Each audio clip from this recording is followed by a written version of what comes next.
Le temps des missiles de Kim est révolu.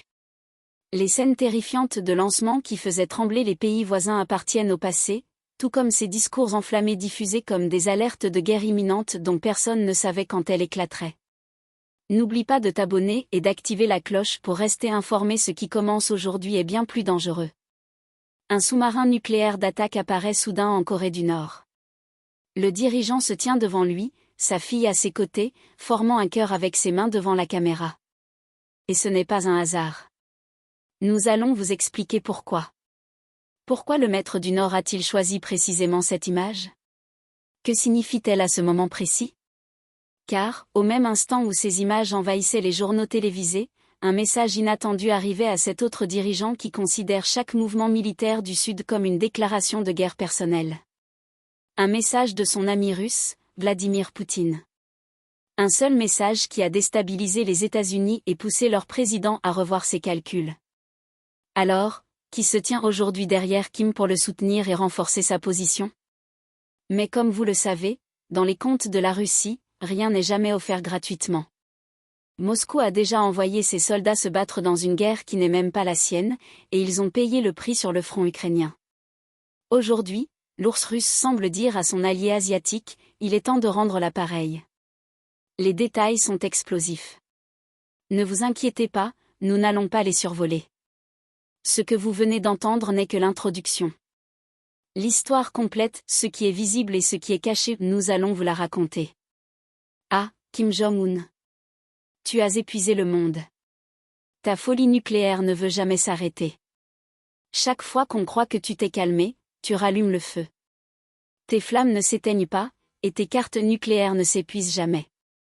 Une seule image, sortie du cœur de ton pays pauvre et isolé, a suffi à inquiéter Washington, à troubler Séoul et à provoquer Tokyo, tout cela au même moment. Mais la vraie question n'est pas ce que Kim a montré. La vraie question est, qu'a-t-il fait pour pousser toute l'Asie au bord de la guerre? Oui, Donald Trump est l'un des principaux responsables de ce qui se passe aujourd'hui. Et vous comprendrez bientôt pourquoi. Cela ne surprend personne, il est connu pour allumer des incendies géopolitiques, puis laisser les autres payer la facture. Reprenons donc nos questions. Pourquoi ce sous-marin est-il plus dangereux que tous les missiles que Kim a lancés jusque-là? Que signifie-t-il pour la Corée du Sud, qui mise sur le parapluie américain? Pour la Corée du Nord, qui veut frapper sans être frappée? Où se situe la Chine entre les sous-marins de ses alliés et celui de son allié encombrant du Nord? Comment le Japon, seul pays à avoir subi l'arme nucléaire, interprète-t-il le retour des fantômes dans les mers? Et que dire de la Russie qui sourit aujourd'hui à Kim? Le pousse-t-elle vers l'abîme, ou l'utilise-t-elle comme une carte dans son affrontement avec l'Occident? Vous vous dites peut-être. Et alors?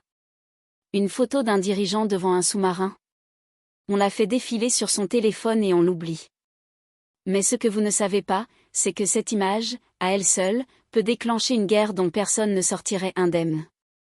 Le sous-marin de Kim est capable de faire basculer toute l'Asie. Et ceux qui pensent que ce n'est qu'une simple photo se trompent lourdement. Le sous-marin de Kim fait basculer l'Asie. L'apparition de ce sous-marin n'est pas un simple coup de propagande. Ceux qui ne voient là qu'une mise en scène ratent l'essentiel. Et ceux qui pensent que Kim a soudainement décidé de révéler ce projet par hasard n'ont pas prêté attention à ce qui s'est passé récemment en Corée du Sud, ni aux déclarations de Trump, ni aux mouvements observés à Moscou, Tokyo et Pékin ces dernières semaines. La question qui ouvre tout le dossier est donc simple. Pourquoi ce sous-marin apparaît-il maintenant? Et pourquoi Kim a-t-il choisi de l'annoncer de cette manière, à ce moment précis? La réponse commence au dernier sommet de la PEC. Ce jour-là, Trump est apparu devant les caméras, souriant comme à son habitude, saluant de la main, puis il a lâché une phrase qui ressemblait davantage à un ordre militaire qu'à une déclaration politique. Nous donnons à la Corée du Sud le feu vert pour construire des sous-marins d'attaque à propulsion nucléaire. Pour certains, cela a pu sembler être un simple ajustement du niveau d'armement. Mais dans le langage des armées, cela signifie l'ouverture d'un nouveau théâtre d'opération. Les États-Unis, qui pendant des décennies ont strictement limité le transfert de technologies de propulsion nucléaire navale même à leurs alliés, ont d'abord brisé ce tabou avec l'Australie via l'accord AUKUS. Et aujourd'hui, ils ouvrent la porte à la Corée du Sud. Séoul financerait et construirait, sous couverture technologique américaine, une flotte de sous-marins nucléaires d'attaque dans les années à venir. Vu depuis Pyongyang, le message est glaçant.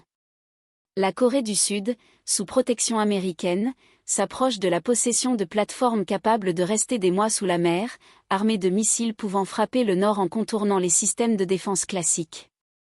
Kim a qualifié cette trajectoire des « actes hostiles » qui violent la sécurité et la souveraineté maritime de la Corée du Nord. Dans le langage militaire, ce n'est pas une formule médiatique, c'est une menace directe qui appelle une réponse. Et cette réponse n'est pas venue sous la forme d'un communiqué ni d'un simple test de missile. Elle est venue sous la forme d'une image soigneusement calculée. Kim Jong-un, à l'intérieur d'une installation fermée, debout devant un sous-marin d'attaque, peint en rouge sombre, capable de transporter des missiles de croisière et peut-être même des ogives nucléaires. À ses côtés, sa fille, celle qui apparaît de plus en plus souvent lors des visites liées aux missiles et à l'armée. Que voulait-il graver dans les esprits avec cette scène ? La présence de sa fille n'est pas un détail émotionnel. C'est un message stratégique, ce programme n'est pas une carte temporaire pour négocier, mais une doctrine de long terme, pensée pour la génération suivante. La dissuasion maritime est désormais une composante structurelle de l'État nord-coréen, pas une impulsion personnelle de Kim. Selon des informations rapportées par l'AFP et Reuters, le simple fait que Kim apparaisse à l'intérieur d'une usine de sous-marins signifie que le programme a dépassé le stade du concept ou du prototype. La Corée du Nord est entrée dans une phase de production réelle, visant à intégrer ses plateformes dans son dispositif militaire dans un délai précis. Mais ce n'est qu'une couche du tableau. Car au même moment, Moscou envoyait aussi ses propres signaux. Un message personnel de Vladimir Poutine à Kim, saluant une « amitié indestructible » et laissant entendre que le traité entre les deux pays. L'alliance de défense entre Moscou et Pyongyang n'est plus un simple texte sur le papier, elle est désormais en cours d'application, dans un contexte de confrontation ouverte entre la Russie et l'Occident sur le sol ukrainien. De nombreux rapports de presse se posent une question centrale. La Corée du Nord a-t-elle réellement développé seule les technologies de ce sous-marin, ou bien des expertises russes sensibles, propulsion nucléaire, furtivité acoustique, systèmes de lancement ont-elles été discrètement transférés au projet ? Tout cela se produit à un moment où l'arsenal russe est épuisé dans les plaines du Donbass, où Moscou subit des sanctions étouffantes et cherche désespérément des alliés capables de lui fournir des munitions, et surtout, de perturber Washington sur un autre front. Le message implicite semble clair. Tu me soutiens en Ukraine avec du matériel et des livraisons, et je te soutiens en Asie de l'Est, politiquement et peut-être militairement quand le moment viendra. En arrière-plan, ni la Chine ni le Japon ne sont restés spectateurs. Pékin ne s'inquiète pas seulement des sous-marins, mais d'un danger encore plus subtil, ce que les experts appellent la faille des garanties. En termes simples, tout programme nucléaire, civil ou militaire, est normalement soumis à des inspections internationales strictes, notamment sur le combustible nucléaire. Mais lorsqu'un État affirme que ce combustible est destiné à la propulsion navale de sous-marins, il peut temporairement le soustraire au regard des inspecteurs. La Chine considère cela comme une brèche majeure. Un combustible nucléaire sensible qui circule hors contrôle, sous prétexte d'alimenter des sous-marins, et qui peut, avec le temps, devenir la base d'un programme d'armes nucléaires dissimulé, pratiquement impossible à surveiller ou à approuver. Et les inquiétudes ne sont pas seulement chinoises. Une autre capitale observe attentivement cette zone grise, Tokyo. Il y a quelques jours, le ministre japonais de la Défense, Shinjiro Koizumi, est monté à bord d'un sous-marin nucléaire américain. Ce geste n'a pas été perçu comme une simple visite protocolaire, mais comme une inspection de l'intérieur d'une arme que certains responsables japonais souhaitent voir, un jour, entrer dans l'arsenal du Japon. À ce stade, il devient évident que le sous-marin de Kim n'est pas apparu par hasard. La Corée du Nord annonce, de fait, son entrée dans la course aux sous-marins nucléaires. Ce mouvement est une réponse directe au programme sud-coréen soutenu par les États-Unis. Il coïncide avec un rapprochement russo-nord-coréen sans précédent. La Chine et le Japon expriment publiquement une inquiétude réelle. Et les médias internationaux traitent ce qui se passe comme le début d'une nouvelle phase de confrontation en Asie de l'Est, et non comme une simple modernisation navale. Jusqu'ici, on pouvait croire qu'il ne s'agissait que d'un échange de messages politiques. Mais ce qui a vraiment changé, c'est que le centre de gravité est désormais passé sous la surface des océans. La dissuasion, autrefois fondée sur les missiles, les bases et les armées visibles, entre dans une autre dimension. Des plateformes armées, mobiles, silencieuses, difficiles à détecter, dont personne ne sait exactement où elles se trouvent ni quand elles frapperont. Et c'est là que surgit la question la plus dangereuse de toutes. Pourquoi les sous-marins nucléaires sont-ils devenus l'arme de dissuasion préférée de cette époque?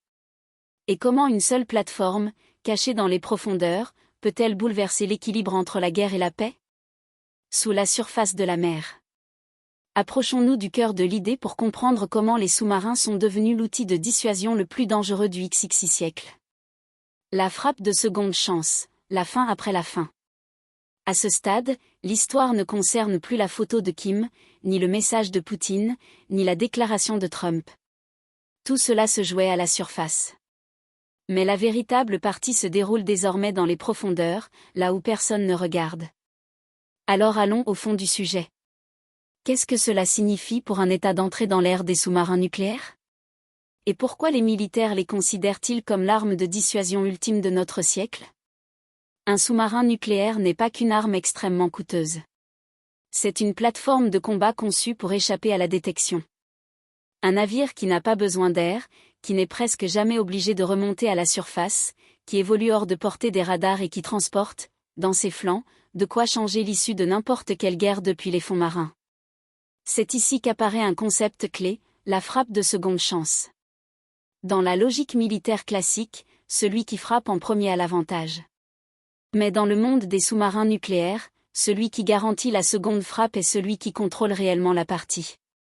La seconde frappe, c'est la capacité d'un État à infliger une riposte dévastatrice même après avoir subi une attaque massive sur son territoire et ses bases. Lorsque les missiles tombent sur les aéroports et les centres de commandement, le sous-marin, lui, reste hors d'atteinte, dans les profondeurs, attendant un seul ordre pour tirer. Et cela suffit à geler la main de n'importe quel adversaire. Car s'il sait que la destruction totale est impossible, alors la victoire totale l'est aussi. Ainsi, les sous-marins cessent d'être de simples unités navales. Ils deviennent une garantie d'existence, une arme qui ne protège pas une base ou une ville, mais l'idée même de l'État contre l'anéantissement. Regardons maintenant l'Asie de l'Est sous cet angle. C'est une région saturée de bases aériennes, de flottes et de missiles, conçue historiquement pour affronter des menaces visibles, avions, navires de surface, rampes de lancement. Les sous-marins nucléaires brisent complètement cette équation. Ils n'annoncent pas leur présence. Ils ne donnent pas à l'ennemi la possibilité de connaître leur position ni le moment de leur action. Dans un conflit futur, la vraie question ne sera plus seulement qui a déployé ces avions en premier? Mais plutôt, qui a caché ces sous-marins le plus tôt? Et combien de plateformes sont restées hors de portée de la première frappe? Et que transportent-elles exactement? Un autre danger apparaît alors, l'erreur d'interprétation. Un sous-marin qui s'approche trop. Un signal mal compris. Un commandant qui interprète une manœuvre comme la préparation d'une attaque. Quelques minutes suffisent pour transformer une dissuasion silencieuse en un affrontement réel, non planifié. On passe ainsi d'une course aux missiles visibles, mesurables, testables à une course dans les profondeurs, largement invisible. Une dissuasion qui ne repose pas seulement sur la puissance des armes, mais sur le mystère qui entoure leur emplacement et leur utilisation. Et la question demeure ouverte. Ce type de dissuasion crée-t-il la stabilité, parce que le coût de la guerre devient insupportable? Ou installe-t-il au contraire un état de tension permanente, où tout le monde navigue dans la même mer, sans jamais savoir où se trouve l'autre? Ce que nous savons désormais, c'est que la mer n'est plus un théâtre secondaire de la guerre. Elle est devenue la dernière ligne de défense et le champ de bataille le plus complexe. À mesure que le nombre de sous-marins nucléaires augmente dans l'océan Pacifique, le risque grandit aussi que le premier tir soit précédé d'une première erreur. Une mauvaise interprétation, un faux signal, un mouvement mal compris. Et dans ce monde où les forces se cachent sous les flots, personne ne voit vraiment l'autre. Mais chacun est prêt à frapper.